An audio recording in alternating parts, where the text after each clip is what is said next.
She called the cops on Halloween. They laughed in her face. For 25 years, our HOA was perfect. The president was a retired vet, a quiet, old-school guy who cared about the community more than the rule book. Meetings were 5 minutes long, nobody ever got a notice, and every Halloween, it was magic. Giant skeletons, fog machines, candy everywhere. Even the local special needs school brought kids to trick-or-treat.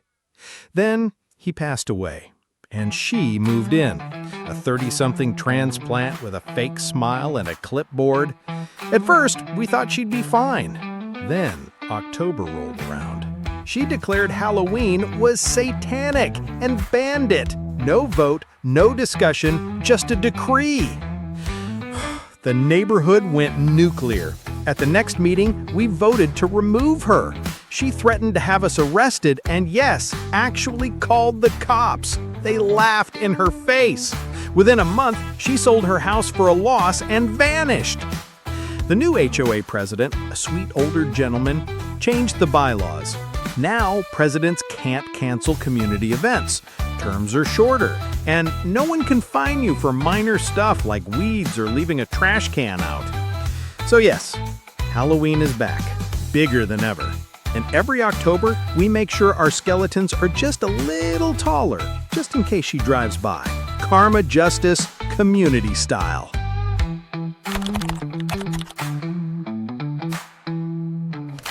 My dad sent Karen memes to my actual Aunt Karen. It started as a harmless joke on the phone with my dad. He was telling me how my mom and my aunt, whose actual name is Karen, by the way, went to a store and the cashier made a small mistake. My aunt blew up, demanded the manager, the whole show. I laughed and told my dad, that's literally a Karen thing. He'd never heard the meme before, so I explained it. Entitled person overreacts, manager on speed dial. He thought it was hilarious.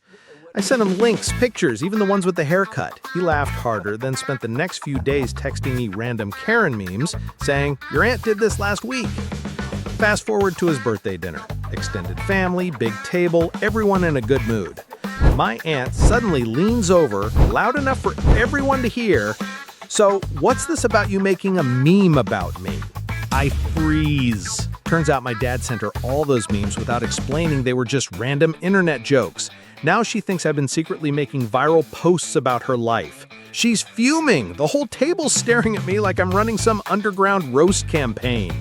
I'm waiting for my dad to jump in, and after an awkward eternity, he finally says, they're just memes from the internet. She calms down a little, but I can tell she's still wondering how many strangers online are laughing at her without even knowing her name. Some jokes just aren't worth the explanation.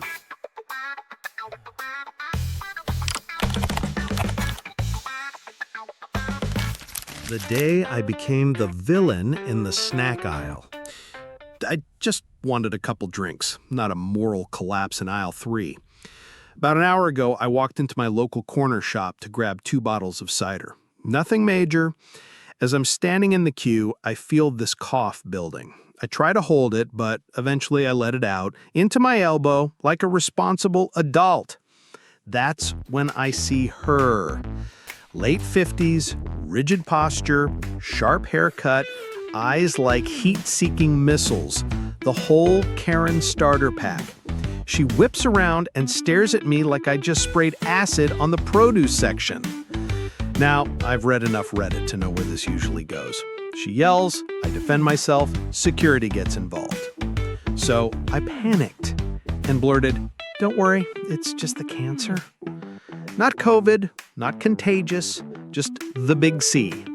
A lie, obviously. I don't have cancer. But I thought that'd shut her down instantly. Instead, she starts crying. Tears, real ones, right there in the queue.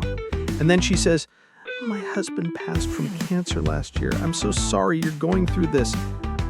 And just like that, I've become the villain in my own sitcom. Now I'm standing there with a cigarette behind my ear and 2 bottles of cider in hand, trying to console a woman I emotionally carpet-bombed with my fake terminal illness. She tells me she'll pray for me, wishes me strength, walks out of the store wiping tears off her cheeks.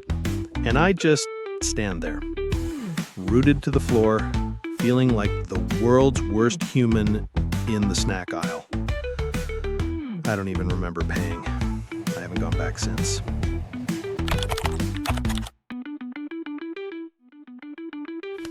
Karen Boss demanded my uniform back, so I did. I was a broke college student juggling classes and a 23-hour work week just to survive.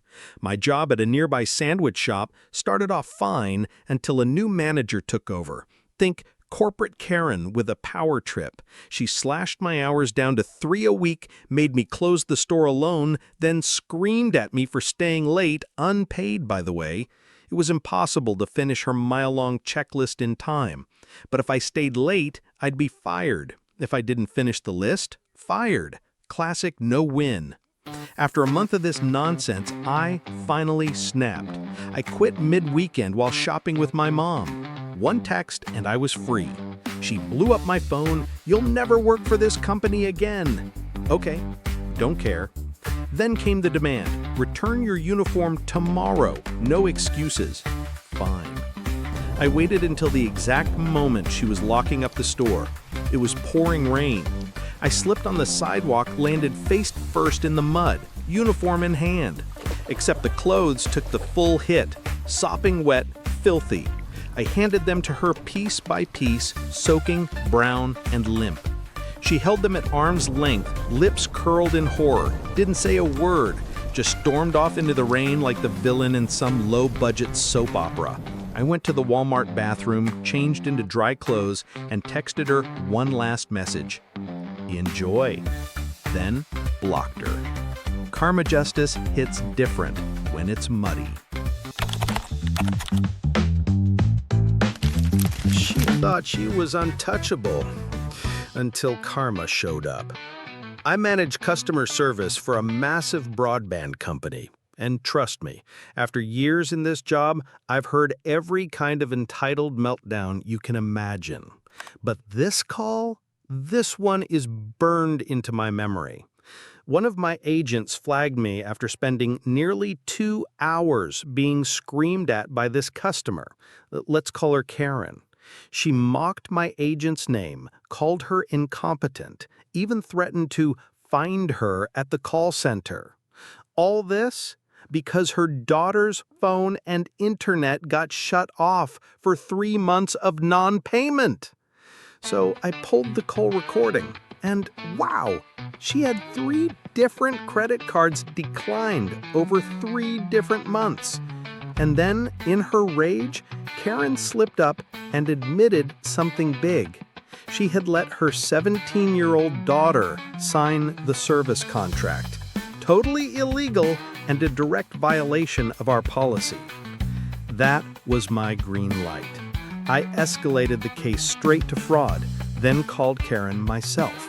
She answered, still yelling, demanding we fix her account.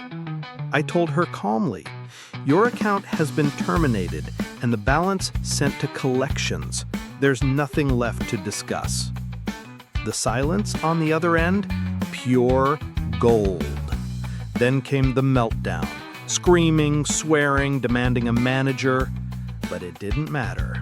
Within minutes, her account was permanently deleted. If she had shown even a shred of respect, we could have worked with her, but instead, she dug her own grave. Watching her go from untouchable queen to completely powerless, absolute chef's kiss.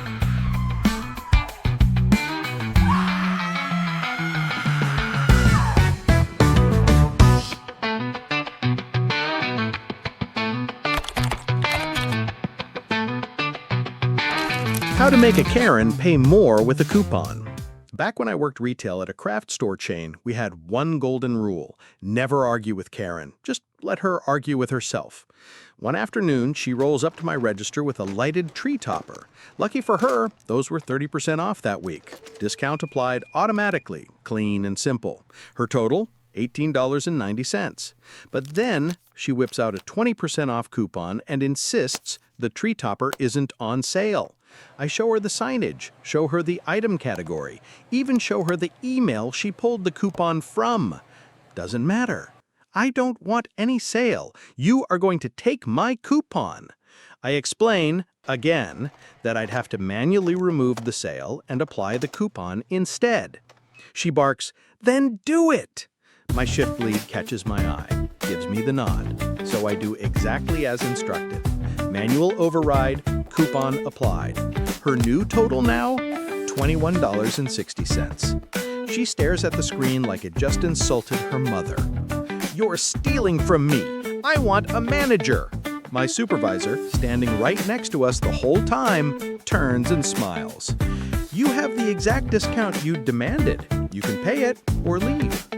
Karen pays, head down, muttering. She swears, again, that she's never coming back. She was back next week.